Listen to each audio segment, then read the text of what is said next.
Salut à toi, aujourd'hui on va parler de la leçon que nous donnent les jeux de stratégie en ligne ainsi que les TCG concernant l'importance de se former et d'investir dans la vie réelle. Dans les RTS, les jeux de stratégie online, que ce soit StarCraft 2, Age of Empires, Command & Conquer, le principe est assez simple, tu commences avec une base et quelques petits ouvriers, ton adversaire fait la même, et le but c'est de détruire la base de ton adversaire avant que lui t'ait détruit la tienne. Dans les TCG, le principe est similaire, alors des fois le but c'est de faire tomber les points de vie de ton adversaire à 0, des fois c'est de gagner des points dans Pokémon en détruisant les Pokémon de ton adversaire avant que lui t'ait détruit les tiens. Le principe reste similaire. Que ce soit dans les RTS de type StarCraft 2 ou que ce soit dans n'importe quel TCG, tu vas avoir grosso modo trois grands types de build, trois grands types de deck, on va dire trois grands types de stratégies. Une stratégie à court, moyen et long terme. Dans un jeu comme StarCraft, dès que tu as récupéré tes premières ressources, tu peux tout à fait décider de créer de l'armée le plus rapidement possible. Dès que tu récoltes, tu crées de l'armée directement et d'aller attaquer ton adversaire le plus rapidement possible. Le but de cette stratégie, c'est ce qu'on appelle une stratégie aggro, c'est de faire le plus de dégâts en un minimum de temps possible. Sur les TCG, tu vas exactement retrouver cette même stratégie. Tu peux créer des decks aggro.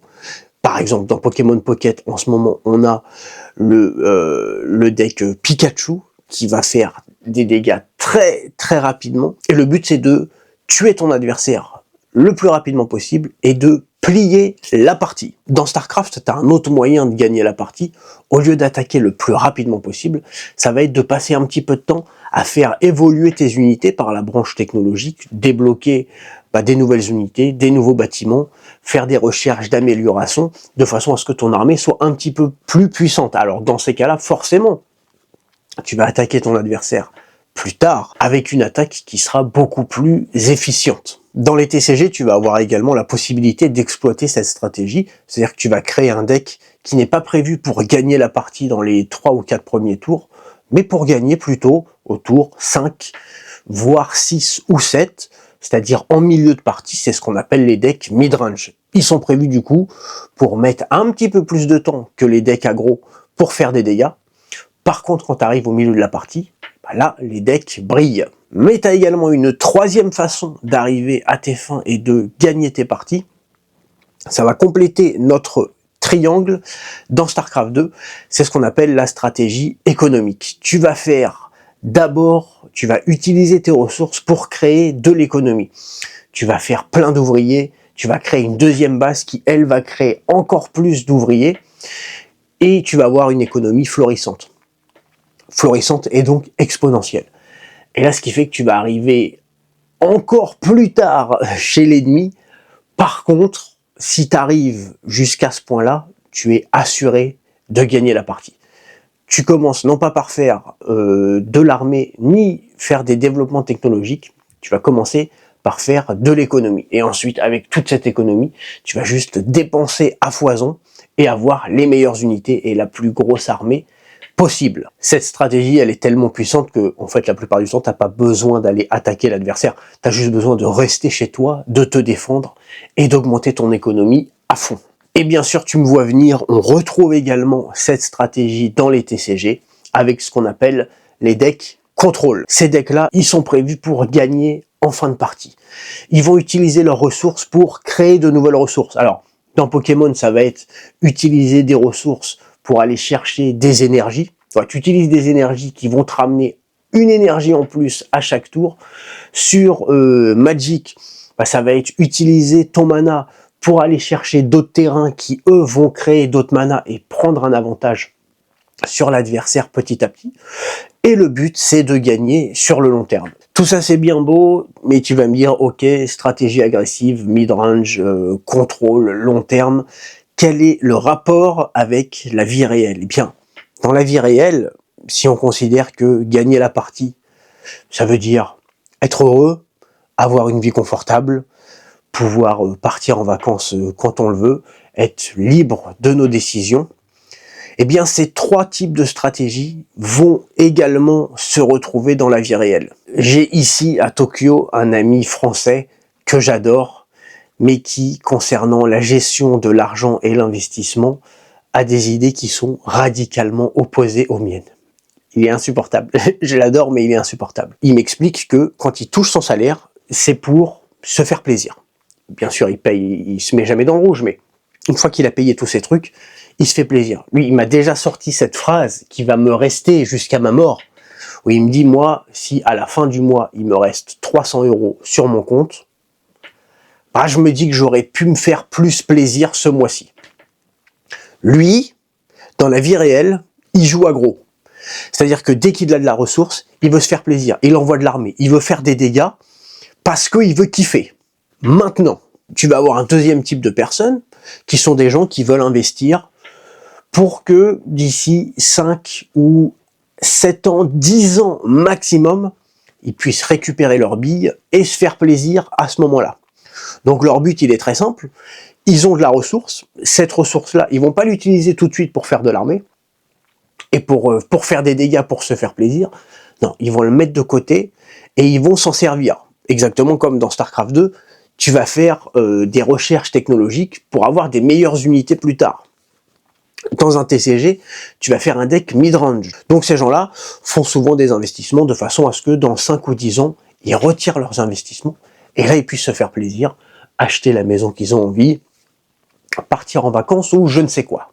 Et la dernière stratégie, la stratégie économique dans StarCraft 2, qui est la stratégie contrôle dans les TCG, bah, tu vas également la retrouver dans la vie réelle, avec des gens dont je fais partie, qui vont investir, mais cette fois-ci plutôt sur un horizon de 20, 25, 30 ans. Pour l'analogie avec les TCG ou les jeux de stratégie, ces gens-là dans la vie réelle ont décidé de ne pas se faire plaisir en début de partie, de ne pas se faire plaisir non plus en milieu de partie et d'envoyer la sauce, mais de garder le tout qui va du coup encore beaucoup plus profiter de cet effet boule de neige sur le long terme et arriver en fin de partie où là, c'est all-in, là, c'est grand seigneur. On va parler un petit peu plus sérieusement maintenant si tu le veux bien, mais l'enseignement des TCG, des RTS, c'est qu'en fait, dans la vie réelle,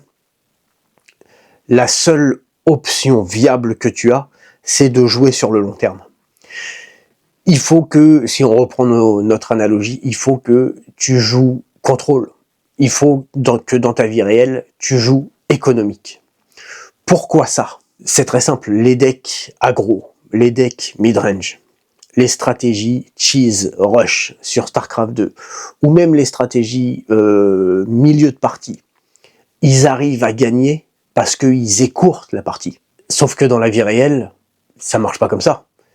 Dans la vie réelle, tu vas avoir une très longue partie.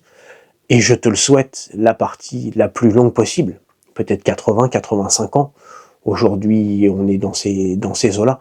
Demain, avec l'évolution de la technologie, de la médecine, peut-être 90, 95, peut-être 100 ans. Donc tu vas jouer une longue partie. Il est donc absolument pas cohérent de faire une stratégie à court ou moyen terme quand tu as une espérance de vie de 80 ou 85 ans. C'est une partie qui va durer 80, 85 ans, mon ami. Bien sûr, je suis pas là pour te donner des leçons de morale et t'expliquer ce que tu dois faire. Tout ce que je te dis là, c'est valable si on considère que gagner la partie IRL, la partie de ta vie, ça veut dire que à terme, tu es libre, tu es confortable, tu peux faire ce que tu veux. Si ça t'intéresse pas, c'est tout à fait ok.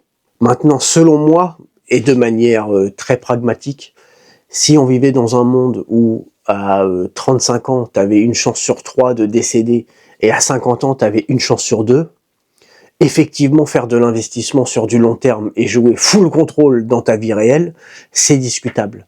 Mais c'est pas le cas. Tu vas jouer une longue partie. Aujourd'hui, dans le monde dans lequel on vit, avec l'évolution des technologies et de la médecine, le fait que ta partie s'arrête brutalement est extrêmement rare. Et Dieu merci. Aujourd'hui, si on reprend notre analogie avec les TCG, Si dans la vie réelle, tu as pris des dégâts, hein, tu t'es mangé une fracture, voilà, tu t'es mangé une attaque de la vie, tu n'avais pas prévu, bon, bah, aujourd'hui, tu as du heal illimité. Voilà. Voilà. Et ça te coûte quasiment pas de ressources. Donc, dans ces conditions, il faut jouer le long terme. C'est ça que nous dit n'importe quel jeu de stratégie, n'importe quel RTS et n'importe quel TCG. C'est les gars, voilà, quand tu es sur mon soft, tu peux jouer aggro, tu peux jouer mid-range, tu peux jouer contrôle. Mais dans la vie, il faut jouer contrôle. Parce que la partie ne s'arrêtera pas. Je vais te donner un exemple tout bête et ensuite je vais arrêter la vidéo parce que je comptais en parler dans une autre vidéo. Imaginons que aujourd'hui tu te fais plaisir de temps en temps en commandant sur Uber Eats parce que tu aimes bien. On va dire que tu commandes, allez, 2 fois par semaine sur Uber Eats, ok? Allez, ça te coûte 20 €, chaque fois que tu commandes tes trucs, ça fait 40 € par semaine, il y a 52 semaines dans l'année. Ça nous fait donc 2000 € par semaine, 2000 € par an, pardon, que tu dépenses. 2000 € par an, sur 5 ans, on arrive à 10 000 €. Sur une partie courte, bon bah t'as perdu 10 000 €, c'est pas trop grave. Il s'avère que, imaginons que tu places ces 10 000 € à 8 ou 9%. Voilà, je prends pas des rendements qui sont totalement inatteignables. 8 et 9%, à peu près n'importe qui peut avoir des rendements entre 8 et 9%. Bah 8 et 9%, si tu les places sur 20 ans, avec la mécanique des intérêts composés, c'est-à-dire que quand tu vas toucher des intérêts, tu vas pas les prendre, mais tu vas les laisser, et les intérêts vont faire des intérêts, bah sur 20 ans, on arrive aux alentours de 48 000 €. C'est simple, hein. Si tu commandes sur Uber Eats 2 fois par semaine, quand tu as 20 ans, tu commandes de 20 à 25 ans, et ben en fait, arrivé à 45 ans, tu as perdu 50 000 balles. C'est ça la force de jouer contrôle. Voilà, tout ça pour te dire, peu importe dans quoi est-ce que tu veux investir, dans quoi est-ce que tu as un intérêt, la bourse, les crypto-monnaies, Bitcoin et compagnie, les objets de collection, l'immobilier, une petite place de parking, des métaux précieux, peu importe, je suis pas là pour t'expliquer ce qu'il faut que tu achètes, ce qu'il faut que tu vendes, c'est pas mon truc. Mais essaye de te sensibiliser et de t'informer sur ça. Parce que tu vas jouer une longue partie. Et c'est très important. Je te remercie pour le temps que tu as passé avec moi et je te dis à très bientôt pour une autre vidéo. Allez, bye.